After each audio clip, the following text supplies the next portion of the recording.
Olá, meu irmão, bom dia. Que a graça e a paz do nosso Senhor Jesus Cristo seja sobre você, seja sobre toda a sua família. Vamos ler agora Salmo de número 8, que tem por título A Glória Divina e a Dignidade do Filho do Homem, se referindo aqui a Jesus Cristo, com um salmo que é chamado também de Salmo Messiânico, porque aponta para o Messias. Vamos ler. Ó Senhor, Senhor nosso, como é magnífico o teu nome em toda a terra, pois puseste nos céus a tua majestade. Da boca de pequeninos e crianças de peito, suscitaste força por causa dos teus adversários, para fazeres emudecer o inimigo e o vingador. Quando contemplo os céus, obra dos teus dedos, e a lua e as estrelas que estabeleceste, que é o homem para que dele te lembres? E o filho do homem para que o visites? Fizeste-o, no entanto, por um pouco menor do que Deus, e de glória e de honra o coroaste. Deste-lhe domínio sobre as obras da tua mão, e sob seus pés tudo lhe puseste. Ovelhas e bois, todos, e também os animais do campo, as aves do céu, os peixes do mar, e tudo o que percorre as veredas dos mares. Ó Senhor, Senhor nosso, como é magnífico o teu nome em toda a terra. Esse salmo tão lindo, tantas vezes citado no Novo Testamento, o rei Davi nos convida a tirarmos um pouco os olhos da nossa situação aqui nessa terra e olharmos para cima e olharmos para o nosso Deus. Esse movimento é muito importante na vida cristã.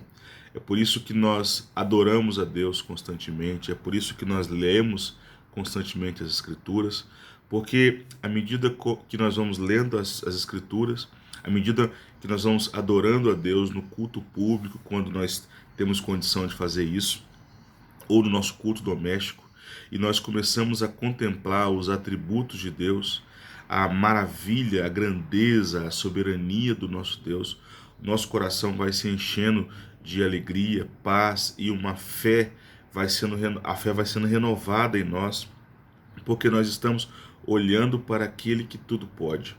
Nosso Deus é um Deus poderoso, é um Deus que governa todas as coisas, que é totalmente bom, que é totalmente misericordioso, totalmente gracioso.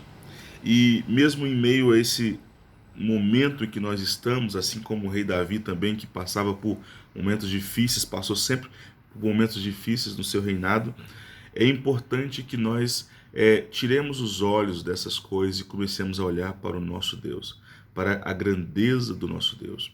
E esse salmo que diz que da boca até dos pequeninos, das crianças, suscitastes o perfeito louvor. Se você se lembrar, em Mateus capítulo 21, versículo 16, é dito que Jesus, após expulsar os vendedores do templo, ele começa a caminhar para sair do templo e as crianças começam a dizer Hosana ao filho de Davi. E aí os escribas e os fariseus chegam a ele e dizem: como é que você deixa essas crianças dizer essas coisas de você, falar que você é o Messias, falar que você é o filho de Davi? E aí ele diz: vocês nunca leram como está escrito? Da boca dos pequeninos suscitaste o perfeito louvor.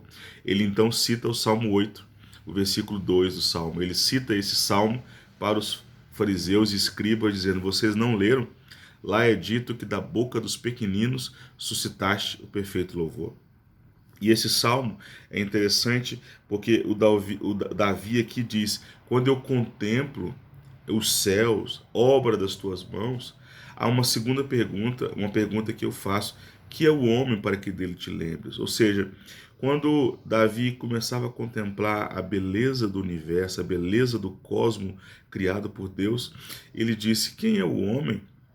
O homem é apenas um ser pequenino diante dessa grandeza toda. Nós somos de fato finitos, mas aí ele vai começa a falar e ele vai falando de Jesus, né? Ou seja, uma profecia, né? Falando que Jesus foi feito um pouco menor que Deus, não no sentido de qualificação, né? Mas no sentido da missão. Deus é o Criador, Jesus é o Redentor, mas é dito que Deus deu domínio para Jesus. Deste-lhe domínio sobre as obras de tua mão, das tuas mãos, e tudo lhe pertence. Esse salmo, então, tem uma relação muito profunda com Colossenses capítulo 1, do versículo 13 em diante, onde Paulo vai dizer que tudo pertence a Jesus Cristo. Ele é o cabeça. Tem uma relação também com a devocional que nós fizemos em Efésios, no capítulo 3, onde é dito que Jesus é o cabeça da nova criação, o cabeça da nova humanidade. E aí o salmo termina dizendo: ó Senhor, Senhor nosso, como é magnífico o teu nome em toda a terra. Meus irmãos, o nosso Deus, além de ser um Deus todo-poderoso, um Deus maravilhoso, ele também é o Deus que nos enviou Jesus Cristo como único e suficiente Salvador.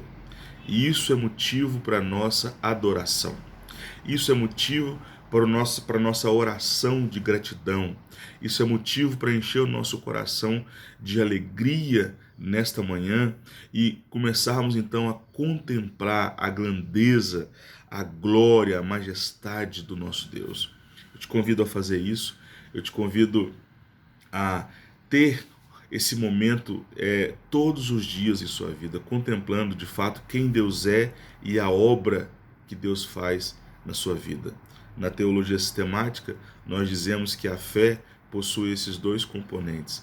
Esse conhecimento de quem Deus é. Quando nós conhecemos quem Deus é, quando nós estudamos as Escrituras, quando nós olhamos para os atributos de Deus, quando nós olhamos para aquilo que Deus pode fazer, há um segundo aspecto que cresce no nosso coração, que é a confiança. Nós então começamos a ter mais confiança, mais fé em Deus e nas suas obras. Aqui, o salmista Davi possui essa confiança, que essa confiança possa estar em nosso coração também e que de fato possamos viver sempre uma vida de adoração ao Senhor. Deus abençoe você, Deus abençoe a sua família e não pare de adorar. Portanto, quer comais, quer bebais ou façais qualquer outra coisa, fazei tudo para a glória de Deus. Deus abençoe.